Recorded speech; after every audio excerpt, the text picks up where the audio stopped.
Hi everyone, it's Jakov, and I'm here to follow up my video breaking down the Empire of Numenor in the mod Last Alliance Total War by looking at their good version, the Kingdom of Numenor. If you're new here, the Last Alliance Total War is a mod for Total War Shogun 2 set in the Second Age of Middle-earth, being somewhat of a prequel timeline-wise to Total War The Dawnless Days, a mod for Total War Attila set in the Third Age instead. As of making this video, the mod is in development, being in the version 0.2.7 alpha. While that's somewhat early in the mod's development, there's still a fair bit of content in the mod with several factions and a small campaign being ready to play. For those of you interested in the mod, I'm going to leave it linked in the description, and I do encourage you to play. Today's video, as I said, will be a faction breakdown, with me going over the history within both the books and films of Tolkien's universe of the Kingdom of Numenor, before looking at the civilizations that inspired it in real life. After that, I'm going to look at the factions units and break them down, covering their battlefield roles as well as looking at their equipment and seeing how historically authentic it is. Now that you know what mod we're looking at and what the video itself is going to cover,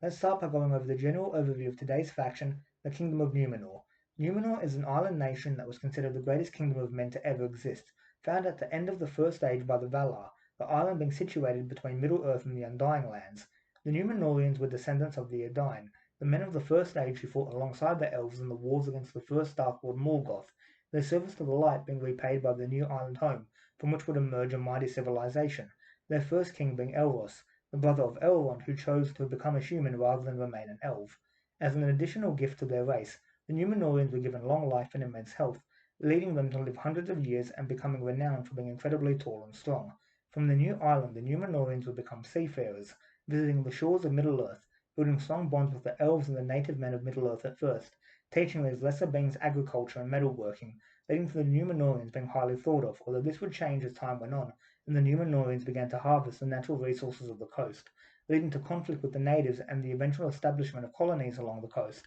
setting the foundation for their future empire. Firm allies of the elves, the Nummenorians would fight against the forces of Sauron in the Second Age, defeating him, although their defiance would lead Sauron into targeting them. Shadow, however, would fall on Numenor as its people gradually turned against the elves and the Valar due to the jealousy of the immortality of the elves, something that the men of Numenor desired more and more, leading them to turn their back on the light of the Valar. Eventually, the population of Numenor split into two, the faithful who supported the elves and the Valar, and the kingsmen who were becoming ever darker, enslaving the peoples of Middle-earth and establishing great settlements such as the port city of Umbar, these people's actions helping to turn the Haradrim against the Numenorians and pushing them into the arms of Sauron, coming to found an empire of sorts, this faction itself being based on the traditional kingdom of Numenor and the faithful rather than its dark empire. Eventually, the throne would fall to the last king of Numenor, Ar-Pharazôn the Golden, who usurped the throne from his cousin.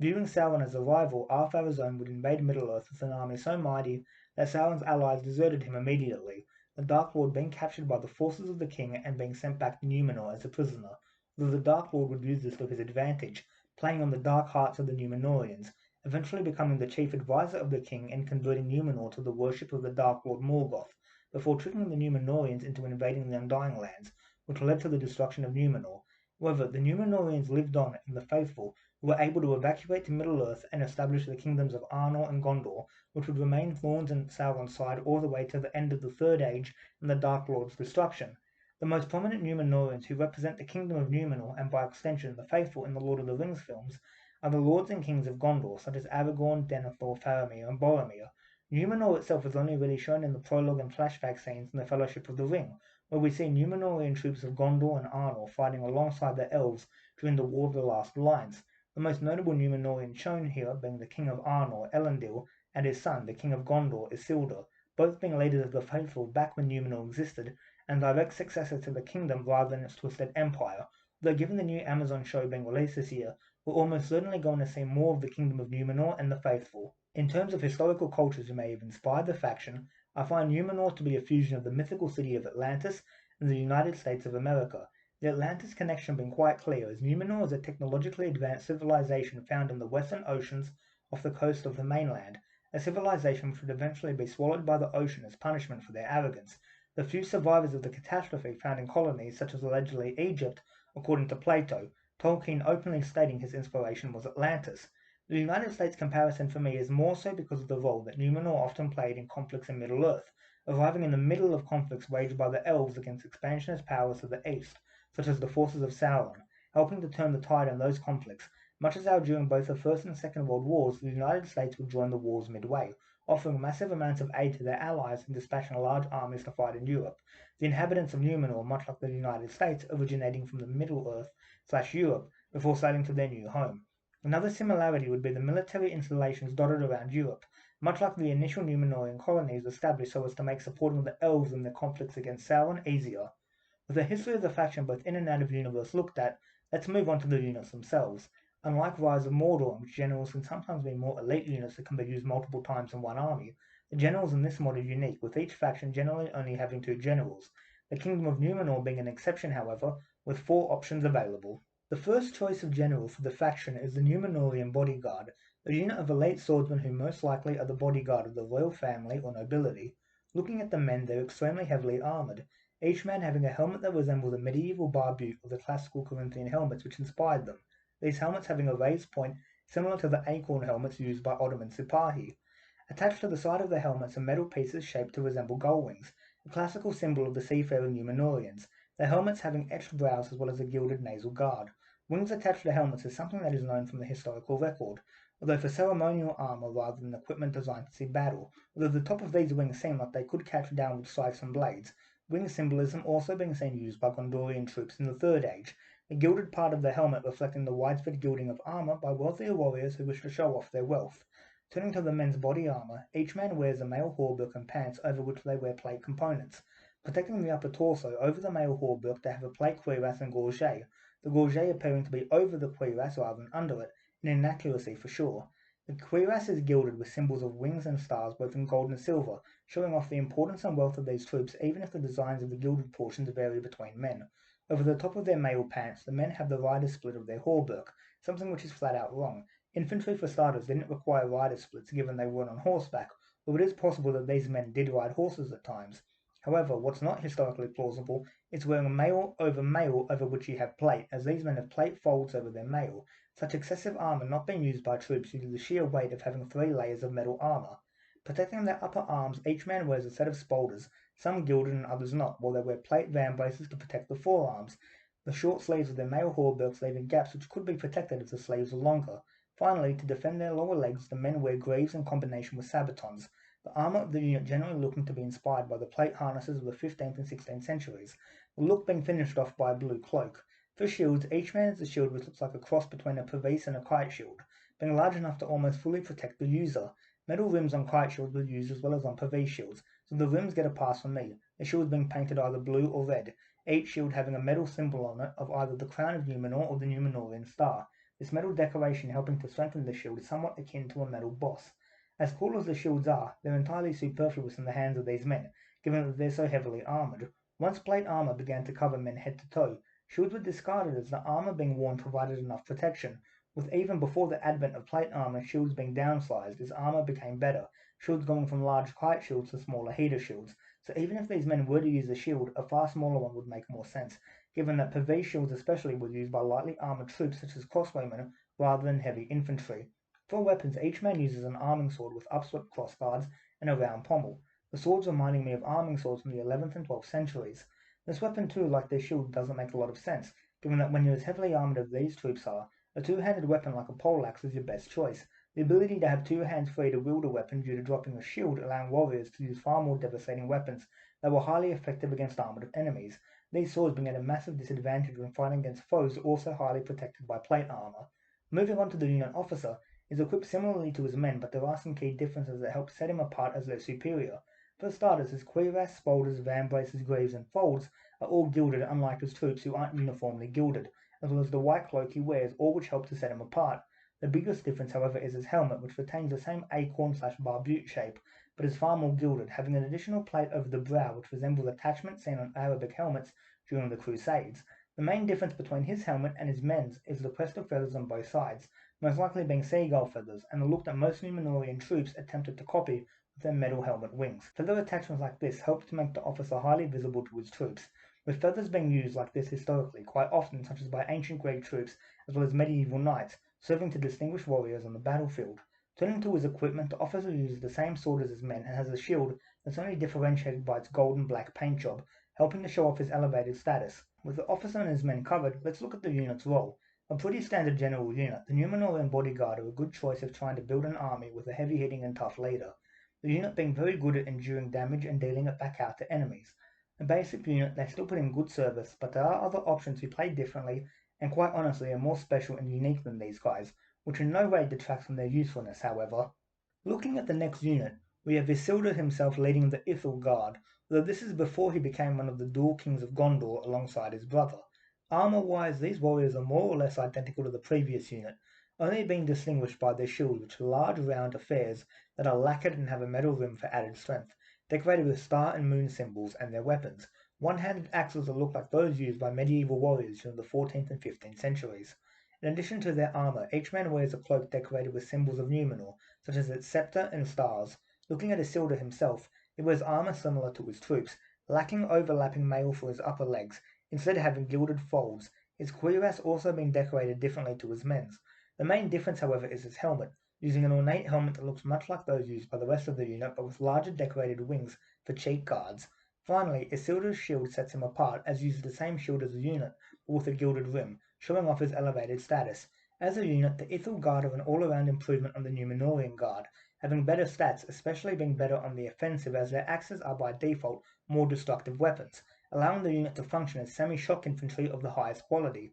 A great unit, I can't see any reason not to recommend them over the previous unit, the slight price increase being represented by their advanced combat prowess, all around being a very solid choice to pick if playing as this faction. Moving on to the next unit, we have Amandil, the Prince of the Andunier Guard. Amandil was one of the leading lords of Numenor and the head of the faithful, being the ancestor of the kings of Gondor and Arnor, the founders of those kingdoms being his descendants, Elendil being his son and Isildur his grandson. Andunier was a western port of Numenor where the bond between the elves of the Undying Lands and the Numenorians was strongest, so it makes sense that the faithful would be based out of that settlement, this unit being the leading guards of the city. Looking at their armor, they were equipped practically identically to the previous units, except that they discard shields and instead use longswords, the hilts of the weapons looking to be out of the 11th and 12th centuries, a weird choice for a much later medieval weapon. That said, given the late medieval vibe of their armor, it makes sense that they use a weapon from that period that was most commonly in the hands of elite troops rather than regular soldiers.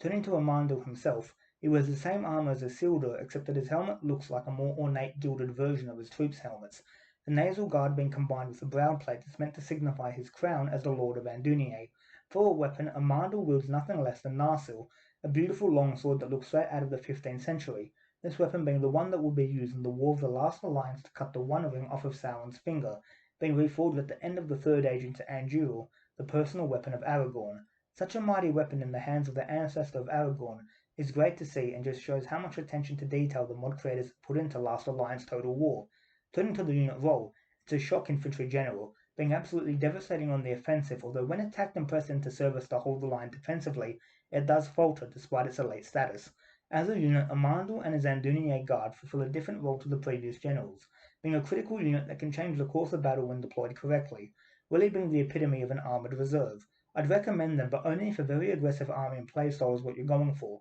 as if you intend to play defensively, there are better options than these troops, who like all their kind are vulnerable to cavalry and archers, although their great armour helps mitigate that threat. Finally, moving on to the final general option that the Kingdom of Numenor can field, we have Tar Miriel leading the Royal Guard. Tar Miriel was the heir to the throne who had her position usurped by a cousin Arthur's own, who would also force her into marriage with him, so as to solidify his position as King of Numenor. Looking at her Royal Guard, they were equipped mostly the same as the other general units when it comes to body armour, although their helmets have crests of golden and silver feathers, such rich ornamentation in this style not even being seen on historical armour, the helmets with the crest resembling ancient Greek hoplite helmets, which would occasionally have large crests akin to these mounted. For weapons, these troops have bastard swords straight out of the 14th century at their sides, as well as spears, while their main weapons are Nummenorian steel bows, the epitome of Nummenorian technology in which they develop bows made of hollow steel capable of shooting as far and as powerfully as the bows of the elves, these weapons giving the forces of Numenor incredible ranged advantage over almost all of their foes. Unfortunately for the successor kingdoms of Numenor, the technology was lost, with the Gondorians at the end of the Third Age using wooden longbows instead, the closest historical analogue to these weapons being modern sporting bows made of lightweight metals. In combination with their weapons and armour, the men have shields that resemble the kite shield-inspired designs used by the elves with cutouts in their sides, the shields being rimmed by gold and painted blue with the white crown of Numenor emblazoned on the shields. These shields are slung over the archers' backs to allow them to loose their bows without being hampered by the shield, while its positioning means that if retreating, enemy shots will hit the shield rather than their backs. From a historical perspective, though it doesn't make sense given that back-slung shields were used by archers and crossbowmen, who were lightly armoured to protect them from enemy projectiles, this being unnecessary given how heavily armoured the royal guard is. Moving on to Tarmiriel herself, she wears armour similar to her troops, her cuirass being more gilded and having an inset jewel, bejeweled armour being known of, although using it in combat was quite dangerous given how easy it was for the armour to be damaged. One thing that I do like is that her arms are completely armoured, having mail sleeves under her plate, which is good to see, given that a lot of units, not just in this faction but in the mod, are missing sleeves and have prominent armour gaps. Looking at her helmet, it's even more ornate than Amandil's, being even more gilded and beset with a jewel on her brow, the wings of the helmet and the gilding being stylized to resemble a bird with open wings. In general, the helmet is reminiscent of the upswept helmets of the elves, which makes sense, given that she is the leader of the faithful, so taking inspiration from the elves when it comes to armor is a logical conclusion. Using the same shield as the Nummenorian guard officer, Tarmiriel's sword is a bastard sword that looks to have a jeweled crossguard in the shape of wings with a blade with a bejeweled fuller that gleams blue. As far as I know, no swords were ever made with jeweled fullers, so her weapon appears to me to be very weird, though there may be a reason behind it. Overall, the sword would look like a stylized weapon from 15th century Western Europe, if not for the odd fuller. Looking at the unit as a whole, it's clearly an archer general unit that possesses melee capabilities, although not quite to the extent of dedicated melee infantry units, these guys being better at peppering enemies with arrows before quickly engaging the weakened forces in a clash of swords. Overall, Tarmiriel and her royal guard help round out the general options available to the faction, bringing archer power to the Kingdom of Numenor, the faction now having access to a sword infantry general, a semi-shock infantry general, a shock infantry general, as well as an archer general, although the faction lacks a cavalry general, which makes sense, given that Numenor is known for lacking cavalry almost entirely. When choosing these guys as your general, it's important to remember that they are the most expensive general available to the faction, which can influence your decision, although I believe that when chosen, they're best used defensively in sieges where they can give you additional firepower of the highest quality before converting into decent infantry. Overall, a very cool unit, but one that has set strengths and weaknesses similar to the other generals. Overall, the most balanced choice being the standard Nummenorian Guard, although depending on playstyle and the battle situation, all the general units can shine. With Tarmiriel and her royal guard covered, all of the generals of the faction have been looked at, so we'll move on to their spear infantry, beginning with the least of that category, the volunteer spearmen. A unit shared by both the Empire and Kingdom of Numenor. These troops are almost completely unarmoured, some wearing quilted vests over their daily clothes, while a handful have rounded helmets with cheek guards and a nasal helm similar to basic Corinthian helmets, most wearing fur caps or Phrygian hats. Such a rabble unit lacking armour makes sense, with the only armour they use being helmets being a nice touch, given helmets are the most important bit of armour you can have. One thing to note when looking at these troops is that they're a mix of men and women, which makes sense, given that they're a unit of volunteers who have taken up arms to defend their homes, the women being just as willing to fight as the men. For shields, the unit uses kite shields straight out of the 11th century, rimmed with metal and strengthened with a metal boss, a good shield for such unarmoured troops. For weapons, they use a variety of spears, scythes, and bardishas, such weapons commonly being found in the hands of peasants and low-ranking infantry. As the unit lacks an officer, we'll jump into their role. These guys are the equivalent of the orc rabble units, being vulnerable to everything including cavalry, the one thing that spearmen are meant to be able to counter. In the very early game, they'll be a building block of your forces, but should be replaced as quickly as possible, given how bad they are, the only thing in their favour being that they can form up a spear wall, which allows them to weather attacks from other rabble units. Overall, a very poor unit, but one that's necessary to field, even if only for a small period of time. Moving on from the volunteer spearmen, we come to a unit unique to this faction that's not shared by the Empire of Numenor, the Khazad-dûm Path's Guard. Clearly a dwarven unit, these troops are a mercenary unit that can be hired by the Kingdom of Numenor, these dwarves in particular being warriors whose job it is to protect the important trade routes that connect Khazad-dûm to other settlements and civilizations. Looking at the troops, they wear helmets of a classical dwarven design with gilded highlights, being banded to provide extra strength and rigidity to the helmet.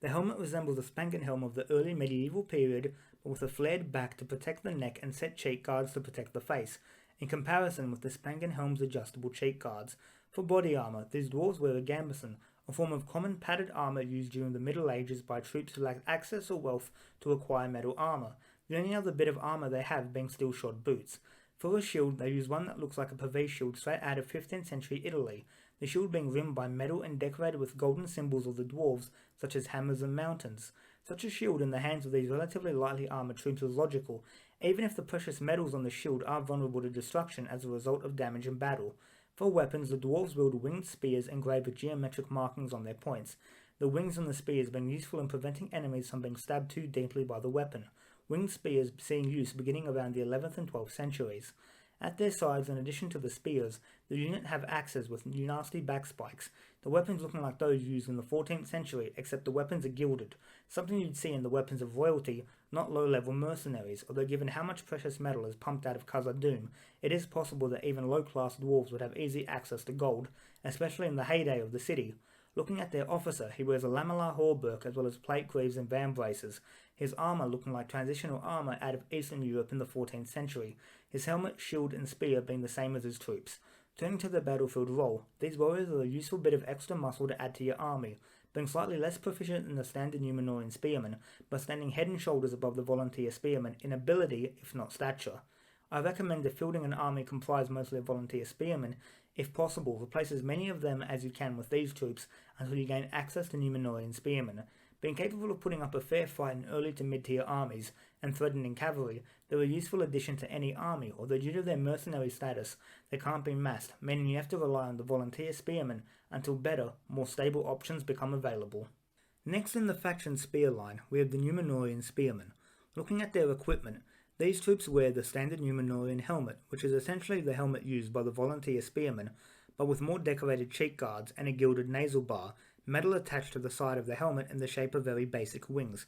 Turning to their body armour, they wear a mail hauberk over which they wear a plate gorget to protect the neck. The hauberk's covered with a variety of red, blue, brown and black surcoats, emblazoned with the symbols of Numenor, such as the crown of Numenor, as well as stars, seagull wings and anchors, all reflecting their seafaring heritage. In addition, they wear vambraces and greaves, some having mail gloves and others using leather instead. Overall, their armour is reminiscent of transitional period armour during the 13th and 14th centuries, when warriors began to steadily add plate to their mail. For shields, they use the ones used by the Numenorean Guard, these being a good match for these warriors due to their lesser level of armour. For weapons, they use a variety of spears, some being winged and others lacking them, some having larger blades reminiscent of Naginata, being capable of both stabbing enemies and slashing them. At their sides, the spearmen have arming swords in case their formation is disrupted or they lose their spears. Turning to the unit officer, he is equipped much the same as his troops except that he has a blue cloak as well as a plate cuirass engraved with the wings and anchor of Numenor,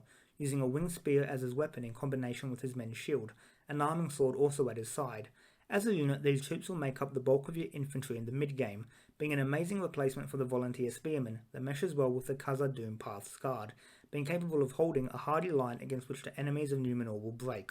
Useful in sieges and open battles, this unit will continue to put in good service even after it's replaced by better units, being a threat to cavalry that a wise general would avoid. Moving on to the next unit, and an alternate choice when it comes to building armies, we have the Numenorean pikemen, who aren't better than the previous unit, but fulfill a different niche. Equipped identically to the previous unit, these troops lack shields and instead carry pikes, being the sole pike unit that the faction can field. Looking at the pikes, they have the same heads as the spears, which is inaccurate, given the smaller the head on a pike, the better, as large heads are heavy and make pikes even more unwieldy and liable to break.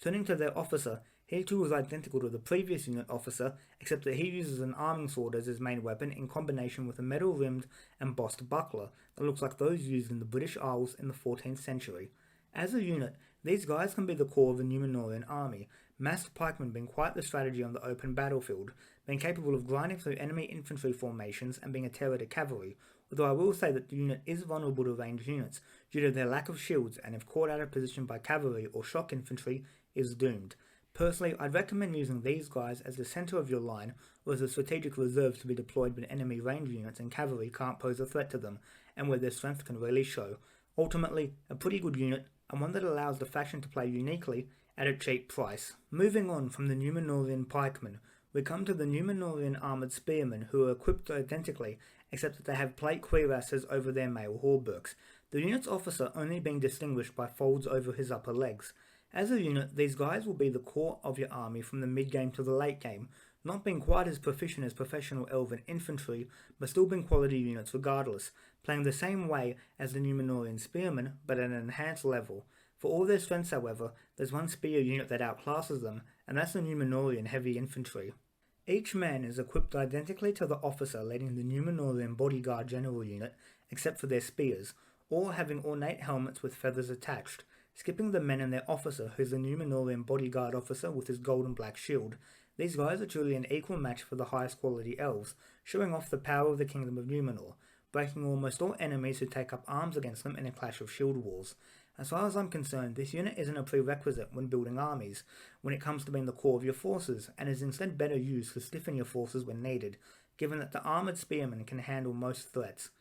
With the Nummenorian heavy infantry covered, all of the faction spear line have been looked at, so we'll move on to their melee infantry, beginning with their first axe unit, the Nummenorian militia. These militia troops are lightly equipped, each man having the standard Nummenorian helmet, while for body armour they wear a gambeson, a form of medieval padded armour that saw widespread use among troops of all kinds and classes. For shields, each man has a buckler, some being rimmed and others not, all having a metal boss however. For a weapon, they use a one-handed axe that looks like a hatchet, axes being very common weapons in the hands of regular troops throughout the Middle Ages, far more than swords which were rarer and expensive. Turning to their officer, he is a standard Nummenorian officer except that he uses a buckler in combination with his arming sword. As a unit, these troops will be an early core of your army, carving through enemies while volunteer spearmen buy time for them to be deployed effectively. At best, the unit can only really beat low-tier enemies, so once other options become available, they should be replaced. One unit that works well in tandem with them being the Nummenorian Adventurers. Representing the first Nummenorian Adventurers to explore Middle-earth, these troops are unarmoured, wearing only the hardy clothes that they use while exploring, wearing hoods and having leather cloaks and vests. This is another unit which is made up of both men and women, which makes sense given that the explorers who first made it to Middle-earth and established colonies were both men and women. Lacking a shield, these warriors instead wield two-handed axes, reminiscent of Dane axes of the 11th century but more ornate. As the unit lacks an officer, we'll jump into their role, that being pure shock infantry. On the battlefield, these troops tear through enemy units, even those that far outrank them, especially when hitting them from the rear. For an early game unit, the Nummenorian Adventurers are capable of being put to use even in high tier armies.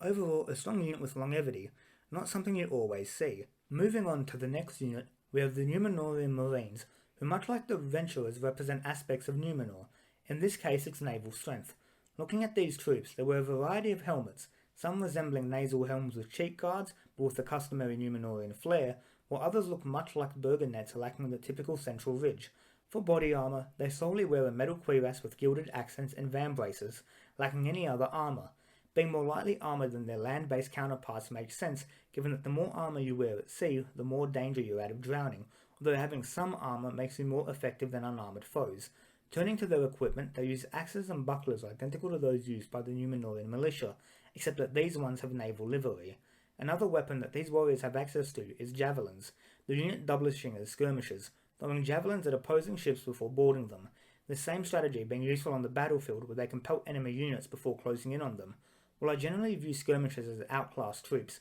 because these are melee infantry with added skirmish abilities, I see it as a useful ability rather than their main role. When it comes to melee, these guys are a contender for being the core of your army in mid-tier builds, given that they're roughly equivalent to the standard Nummenorian swordsman, being more offensive-oriented with the additional strength of being able to skirmish, unlike the Nummenorian swordsmen who are slightly more defensive-oriented. While army builds are entirely your choice, I say even if you choose standard swordsmen, these troops are a good addition to have in your army, being really useful in sieges as both a skirmisher and in melee. A great unit overall. Let's move on to the next troops that the Kingdom of Numenor can field, the Nummenorian shock infantry. Equipped identically to the Nummenorian spearmen, these troops lack shields and instead uniformly wield longswords, these warriors looking like early 14th century knights and men-at-arms for the most part, skipping their officer who's a standard officer with no shield and a longsword. These guys are your standard military shock infantry. They aren't a major step up from the Nummenorian Adventurers, all things considered, showing roughly equal stats while being more expensive, meaning that funnily enough I'd have to say sticking with the Adventurers is a valid option. If you want a budget shock infantry force, go with the Adventurers, but if you can afford to pay slightly more, the Nummenorian shock infantry aren't a bad choice. Coming in after the shock infantry, we have the Nummenorian swordsmen, who are the standard line swordsman unit of the faction, essentially being Nummenorian spearmen but with arming swords instead of spears. Skipping their standard officer, these troops are a core part of your mid-game army if you choose them instead of marines, holding the line against enemy infantry and grinding them down in melee, being a generally all-around useful unit, even if they aren't as effective on the offensive and especially in sieges as the faction shock infantry who specialise in such a role. A good unit nonetheless, the Numenorian swordsmen complement the other standard Numenorian infantry units well. Moving on from them, we come to their advanced version, the Numenorian armoured swordsmen, who are the sword counterpart to the Numenorian armoured spearmen, using the exact same equipment apart from swords of course, their officer too being much the same as that unit's officer. Much of what I said for the previous unit counts here, these troops being a bulwark of your army but on a higher level, not quite being the equal of the best elven troops, but being far more than a match for the bulk of other factions' units. I recommend making these troops the core of late game armies as well as in multiplayer games if you can afford to amass them. Overall, a pretty strong unit that looks like the midpoint between the primarily male armoured troops of Numenor and the early successor kingdoms, and the plate-equipped troops of late Third Age Gondor. After the Numenorian armoured swordsmen, we come to another mercenary unit in the payroll of the faction, the Khazad-dûm warriors, seemingly more the standard infantry of Khazad-dûm who have been loaned to the Kingdom of Numenor, rather than a mercenary company. These dwarves have the same helmet as the Khazad-dûm Path's Guard, but with a mix of mail and lamellar hauberks to protect their torsos, with plate van braces and greaves finishing off their look. Not forgetting of course their steel-shod boots, which would be akin to modern-day steel-cap boots. For weapons they use the same axes as the Khazad-dûm Path's Guard, while for shields they have an octagonal buckler which is raised in the centre. Convex shields were very common in history, although to my knowledge octagonal shields in this shape in particular are a work of fantasy, there being shields closer to Pavese shields in shape but with 8 sides historically. Appearing to lack an officer, these dwarves' role on the battlefield is essentially the same as the Numenorian Marines, but enhanced, while also lacking skirmish abilities, being good mid-tier axemen who can hold the line and go on the offensive in a moment. Personally, I'd say these troops are better as a way of making your army stronger through limited integration of them into your ranks, rather than being the core of your forces, overall being a pretty good unit, but not one that you want to rely on, given that the faction is better, or at the very least fairly equivalent units that it can field more easily. Moving on, we come to the Numenorian Swordmasters. Equipped practically identically to the heavy infantry, these troops drop shields and spears and wield longswords instead, being differentiated by their helmets, wearing a mix of ornate barbutes with metal wing attachments, while others wear helmets that resemble Corinthian helmets but with the cheek guards stylized to look like bird wings, skipping their officer who has the aforementioned helmet combined with the body armour of the Numenorian heavy infantry officer. These troops are the most devastating shock infantry that the faction can field, having great armour capable of shrugging off enemy attacks while they tear through units, easily being capable of changing the course of battle. Expensive as you'd expect, these are the perfect unit to use in elite armies, both on the open battlefield as well as in sieges when on the offensive or defensive, though it is important to note that while amassing them may be difficult due to their price, they're not a unit that needs to be used en masse to be highly effective. With these guys covered, all of the faction's melee infantry have been looked at, so we'll move on to their ranged units beginning with the hunters. Ordinary woodsmen and hunters of the forests, they wear no armour with the exception of padded or leather jerkins. Much like the Numenorian adventurers, this unit is comprised of both men and women, which is a nice touch, all in the unit wearing green clothing for camouflage. For weapons, they have a hatchet at their side, while their main weapons are longbows, such weapons being very dangerous, especially to the low-tier rabble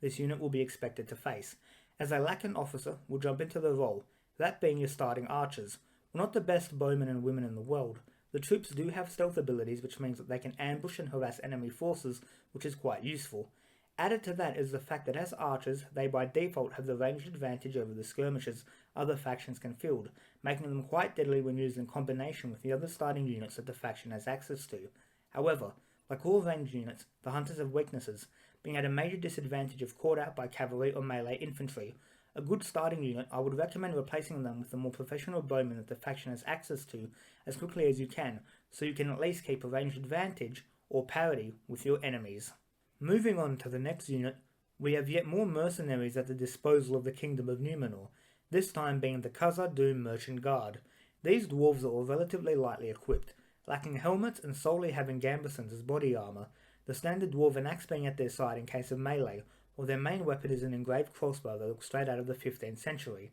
such weapons commonly being seen in the hands of mercenaries historically, given that they were relatively easy to master, making it not that difficult for peasants to become proficient with them and join mercenary companies. Flung over their backs, each dwarf has a standard octagonal shield, something which makes sense given that crossbows take a while to reload, so turning your back to the enemy while you reload means that you can protect yourself from return fire, PvE shields for this reason being very popular with crossbowmen during the 15th and 16th centuries. Skipping the officer that they lack, on the battlefield these warriors are a great alternative to the many bow units that the faction can field, being a great replacement for the hunters in particular in the early game until better troops become available, actually having some limited use in melee, although they shouldn't be relied on to hold the line. Because they use crossbows, a very rare weapon in the mod, they by default operate differently to archers, not being capable of making arcing shots, but being better at direct fire. This means that on the open battlefield, if they take up position behind your infantry, they can't do much given their line of fire will be blocked by your troops,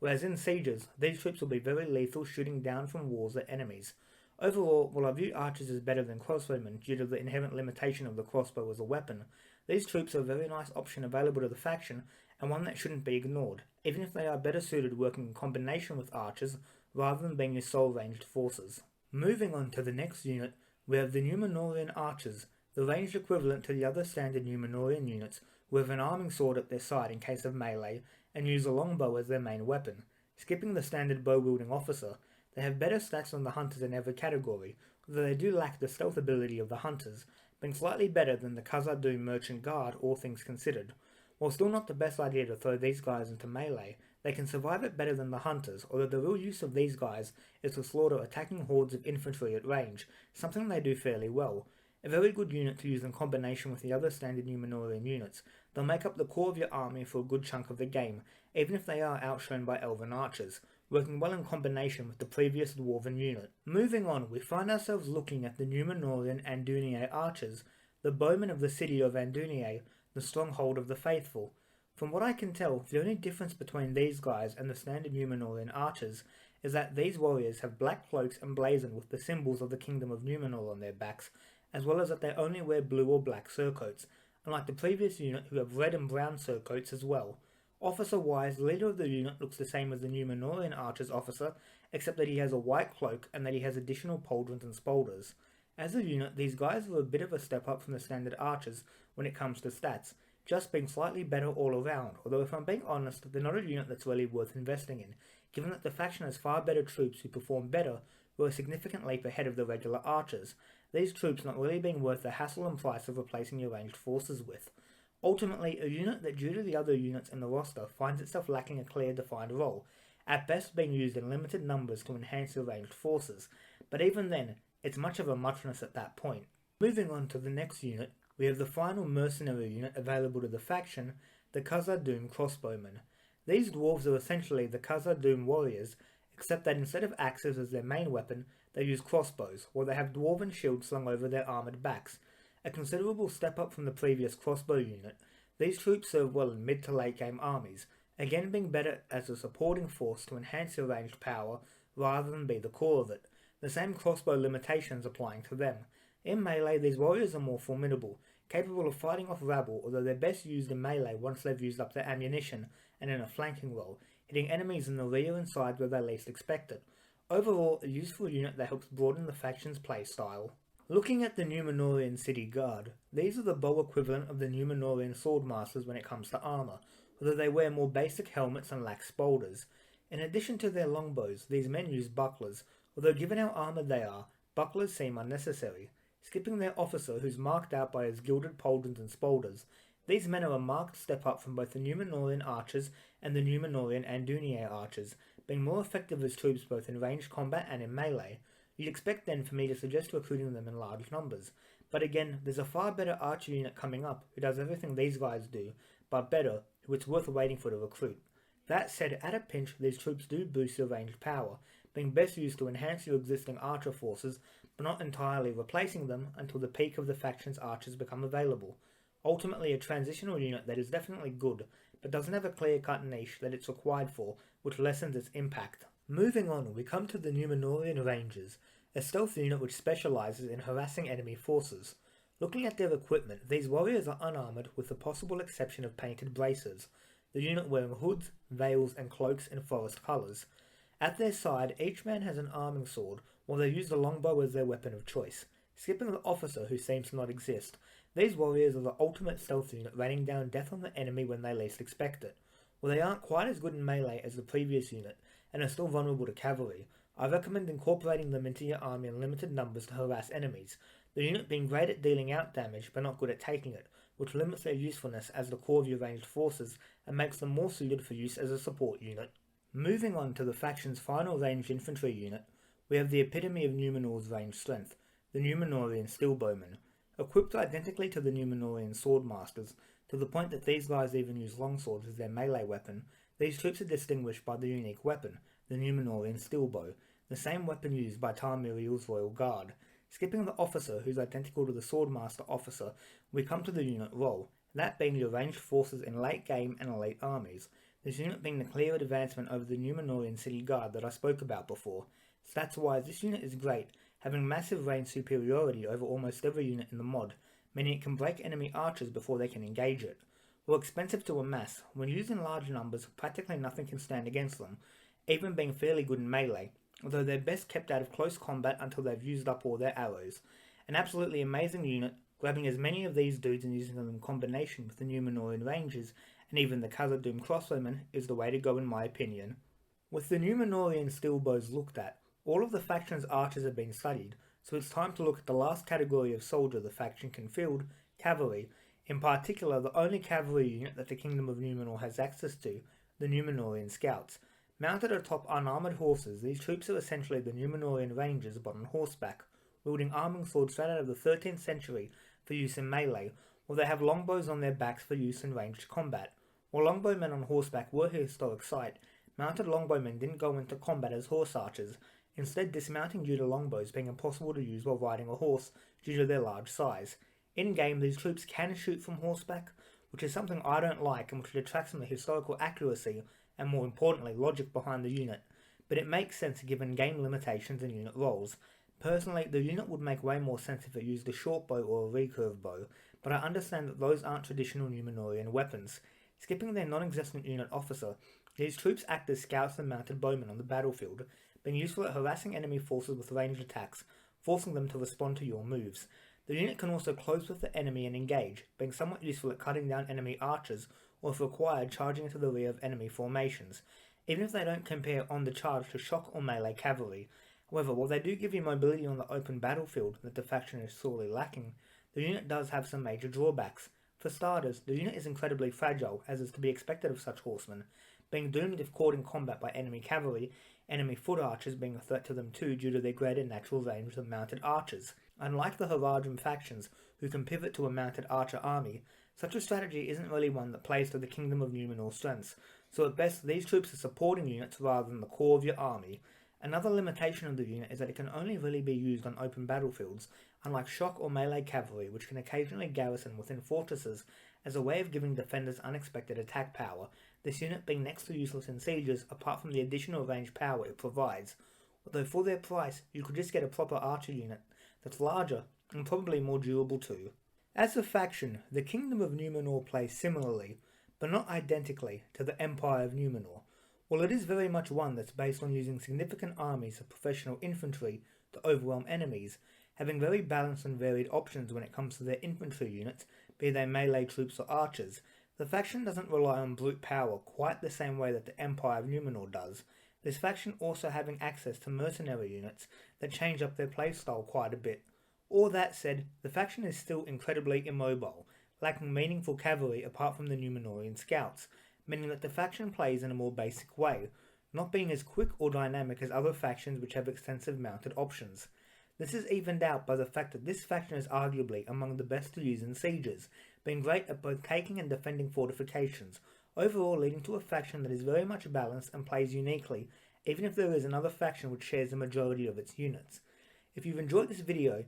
please make sure to like and subscribe. It might not seem like much, but for such a small channel, it's greatly appreciated. Rest assured, more videos on this mod will be coming in the future, as well as new videos on Total War Rise of Mordor, or as it's now known, Total War The Dawnless Days. This is your host Jakov, signing out.